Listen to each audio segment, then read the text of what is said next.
Live from New York. The show that might put you in the headlock if you misbehave. It's First Things First today. Honestly, terrible. No comparison. Not great. Your reaction, Nick? Well, Andy, listen, to be fair, the best half of football he's played in 3 years is the most recent half of football that he played, and evidently he played it with the broken shoulder.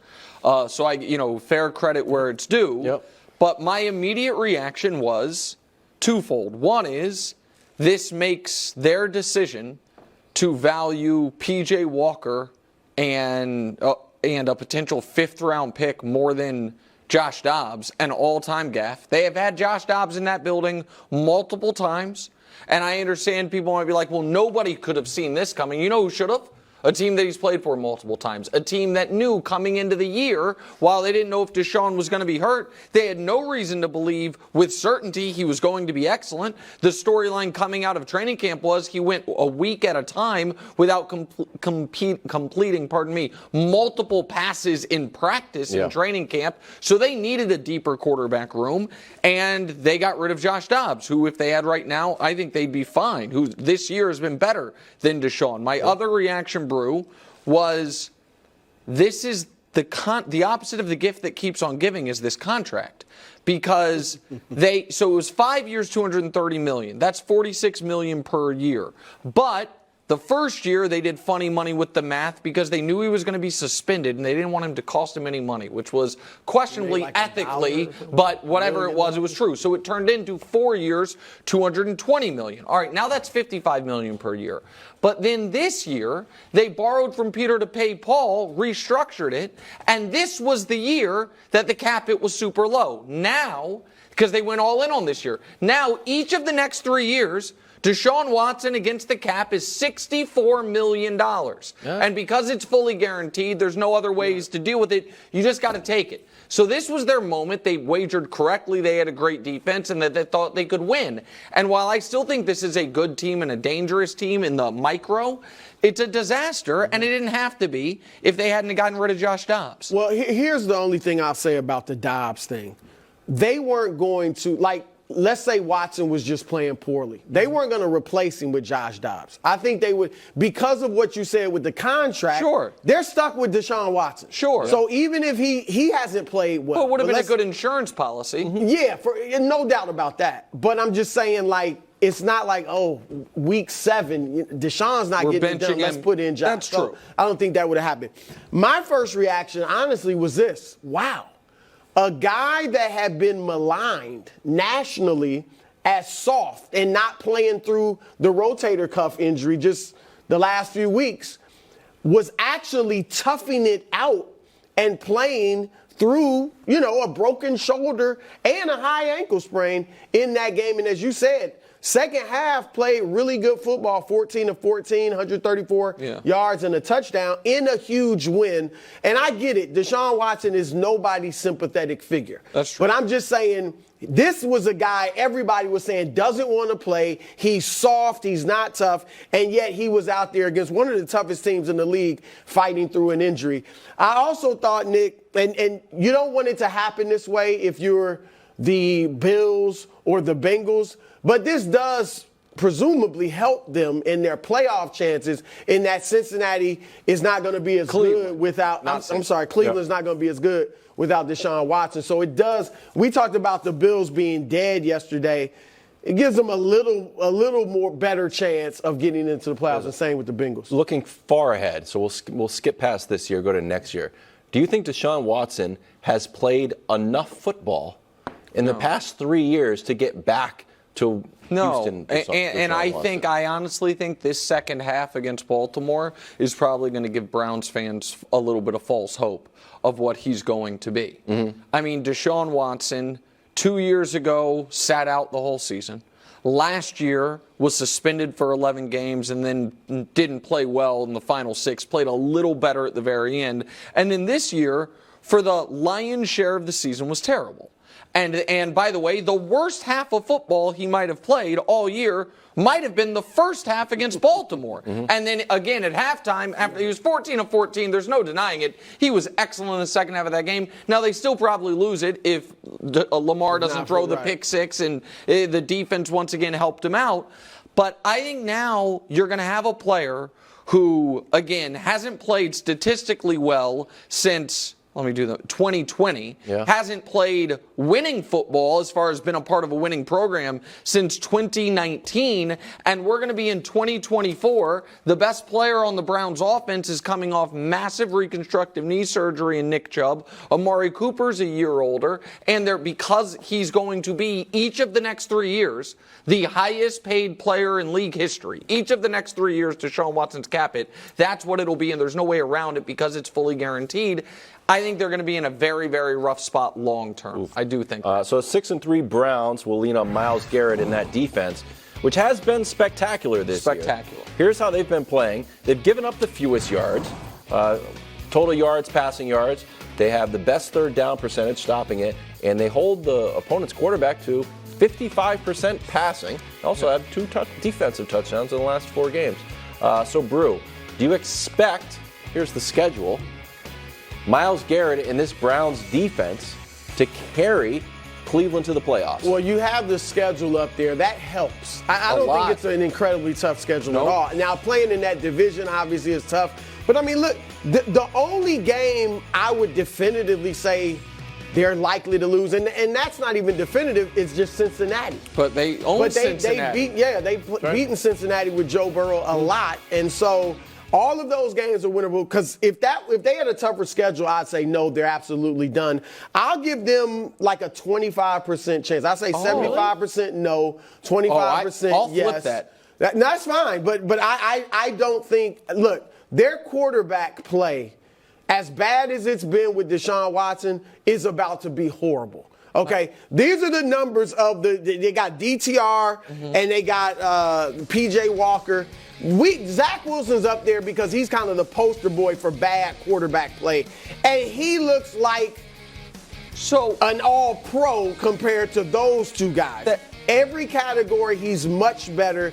And so, I get that they're a great defense, and they do have a great run game, even without Nick Chubb. But there is a standard line of quarterback play you must get to make the playoffs, and I'm not sure that they're going to get it from these 2 guys. So listen, those stats, you and I did something very similar, and I'll show it in a moment. Those stats are, I don't want to say they're misleading. The DTR played 1 game that he did not think he was going to play. He had 0 touchdowns, 3 picks. PJ Walker's the rest of it. He has 1 touchdown, 5 picks. It's been awful. But the Browns are 6-3 right now, and they've had, thus far this season, the worst quarterback play in the league.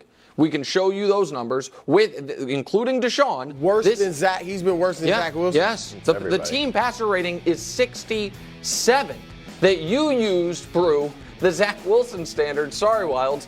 You and I had a very similar idea. That's right. I used the Mac Jones standard. We can show it to you. This is all Browns quarterbacks. Mac is better than Zach. Right. Mac is better than Zach. Here's the point I'm making. The Browns quarterbacks as a whole, across the board, have been far worse than Mac Jones. Far worse. And they're 6-3. And you can, with PJ Walker starting, they beat San Francisco. They beat Indianapolis with PJ Walker. PJ didn't start that game. That was the game Deshaun threw 5 passes and came out. And they played Seattle down to the final moments of the game. And so, listen, Bruce said 75-25 against. I'm 75-25, yes. I think that, I know Cleveland folks are mad at me because I've been so skeptical of Deshaun, but I also have said I think Myles Garrett's the league MVP. Yep. And looking at that schedule, I believe they will beat Chicago. I believe they will beat the Jets. I believe they will beat the Rams. That means they only need 1 other win amongst the Pittsburgh, Jags, Texans, Bengals. Just 1 game to get to 10. Now, I think there will be some 10-win team that gets left out, but the Browns are in a better tiebreaker situation than some of the others. So listen, I think they make it. I think they absolutely make it because they're 6-3 with terrible quarterback play already baked in. And so, I It's about to get worse. Brew, let me ask you this real quick. Do you think they can beat the Steelers on Sunday?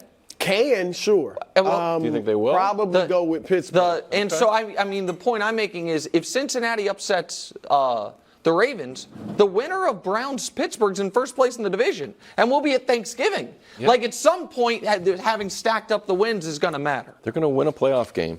Win a playoff game. They're in and winning a playoff game? They're in and going to win a playoff game, and the opposing team's going to be like, I cannot believe we just lost to We're saying that with Pittsburgh. So who's not making it in that division? Or do you think all four? Cincinnati. Yes, later in the segment. Yeah, we're going to get to that later. Get to it right now. Brew likes doing your job, man. He likes when he thinks the segment's dragging. No, Brew like, all of a right sudden away. is like, let's keep it moving. Odds to win the AFC North: Ravens, Bengals, Steelers, Cleveland in last place. Here's Jim Harbaugh. Correction, for the 50th time in this show, I refer to John Harbaugh as Jim Harbaugh. I promise I will continue to do it as long as I'm the host of the program. Okay, Brew, do you expect the Ravens to cruise to a division title? Not cruise. I mean, I think they'll win the division, but I mean, this is a tough division. Winning this division is going to be like winning an AFC North game. Like, it's going to be hard, it's going to be tough, it's going to be painful, and you just outlast them. That's how you win. And so I think they're going to go 5-2 the rest of the way. Really? So I think they go 12-5 overall. Well, 12-5 will win it. I think 12-5 they win the division would win it. And I think they're the best team. What did you say it takes to win an AFC North divisional game? It's hard, it's tough. Hard fought, tough. Yeah. You got to outlast them. Yeah, what team does that sound like? Like that. What team it sounds like every team in the AFC North. It sounds like the Pittsburgh Steelers. It doesn't sound like the Ravens? No, the Ravens find ways to lose. The Steelers. Really? They the found ways to win 7 games. The Steelers get outplayed throughout games and find ways to win. The Ravens outplay everyone and then create losses out of thin air. Well, very few losses. I mean, they're 7-3. Right, the same number of losses as Pittsburgh. The same. I mean, I understand Pittsburgh's had a bye and Baltimore hasn't. Well, that's. But so here, listen. The point that I was making a moment ago is I don't think anyone would be shocked if Cincinnati beats them. And if Cincinnati beats them, all of a sudden, they wake up after Week 11 not in first place. Because no matter who wins, Cleveland, Pittsburgh will pass them. Mm-hmm. Because Baltimore will have its 4th loss. Also, here's what I think is going to happen. I think Week 18, mark it down, Week 18 Steelers-Ravens will be the Sunday Night Football final game of the year because it will be for the division. And in a spot like that, I like Mike Tomlin and the Pittsburgh Steelers' chances. And as far as whether or not people believe in the Steelers, again, I'll reiterate the point. Stacking the wins at this point in the year matters. And when you are the Steelers, we can show you their schedule, and you still have games remaining against Arizona, New England, and the Colts all in a row, you are putting yourself in a very advantageous position. Yeah. Meanwhile, the Ravens, and I don't know if we can show their schedule, the final month at Jacksonville, at the Niners, home for the Dolphins, home for the Steelers. There's no times to take a deep breath. And by the way, the Chargers, Rams, Jacksonville. I know you like the Jags. Okay, but the Jags are. You guys can dislike the Jags all you want. They're a 6-3 team that has beaten 4 current playoff teams. They're below 500. They haven't been as impressive as Baltimore. By the way, I totally agree with that. I'm not even saying I would pick Jacksonville to win that game. My point is, if you're looking at are these coin flip games, are these games where I'm a big dog or a big favorite? The Ravens at the end of the year don't have any game where you'd say they're a huge favorite. They're either a slight favorite, a slight dog, or a coin flip game. Yeah. So I just think, and I've seen too many times, and so has Lamar, and so has Harbaugh, so has those guys in that locker room, this Ravens team get out to 6-2-ish starts, and then all of a sudden they're scrambling at the end of the year. A lot of that he's been hurt. I mean, the last 2 years. The last 2 years, and if that happens, of course, he'll stay. They're pretty much done. All right, quick look ahead to tomorrow night. I think Baltimore is going to win this game. And I think Cincinnati still can make the playoffs. Okay, they would have the same record I think as the Bills. Cincinnati goes 6-2 the rest of the way, and I said Baltimore 5-2. But why? Because they're a good team. And both of these teams are good teams. Right, but I guess my question would be, if you're Cincinnati and you just blew a game against Houston, and we are now at Thanksgiving and you have them losing, what gives you the belief that they're going to then... Joe Burrow, they'll get healthier. They were banged up Sunday. All right? T. Higgins is going to be out again. Hendrickson and Hubbard have been banged. Hubbard hadn't been playing. Right. Will he be back? That's why I think Baltimore wins Thursday. That's fine. I mean, that's not the only reason. I'm but good this with is a that part banged-up team playing on a short week. I'm good with that part of it. But I think the Bengals are a very good team. But they could be a good team in theory. I don't think good team. I think very good team. Okay, but they're going to be 5-5 if they lose. Right, if that's they lose, fine. Bruce, So you're how going to many- win how 6 many- out of 7? I said I think they're going 6-2. Right, but so one of them is the loss. Yes. Yeah. Okay. Yes. All right. Yeah. I don't. This is. Last year, how many they ended the season winning? What? How many games did they win? Yeah. 7 in a row. Maybe so they more. can't do it. No, They've I don't think proven they can do it. Okay. So, and again, we could. I don't know if we want to just do schedules, but we can show it to you. It's not like the Bengals will be through the toughest part of their season. No, they it's won't. gonna be tough. But And so, you want to know my prediction? Yeah, let's hear it. So, I think that Week 17 game at Arrowhead, which is on New Year's Eve, national television We'll be window, there. 4:25. Well, we'll be there if you'd like to be. I'd love to spend New Year's in Kansas City. It's been 12 years since I did that. But here's my prediction. I think that game, the old, not quite the Arrowhead Invitational, but call it the first ever Burrowhead Invitational. That game, 2 things are going to happen. And it'll be a little bit of comeuppance for the Bengals for all that talk about Burrowhead Stadium. Still upset about that. Well, I think a lot of people they got their comeuppance last year. Right, but not a little more, which is Week 17 at Arrowhead. 2 things happen. The Chiefs clinch the 1 seed that week to where they can rest in Week 18, nice. and the Bengals get mathematically eliminated from the playoffs.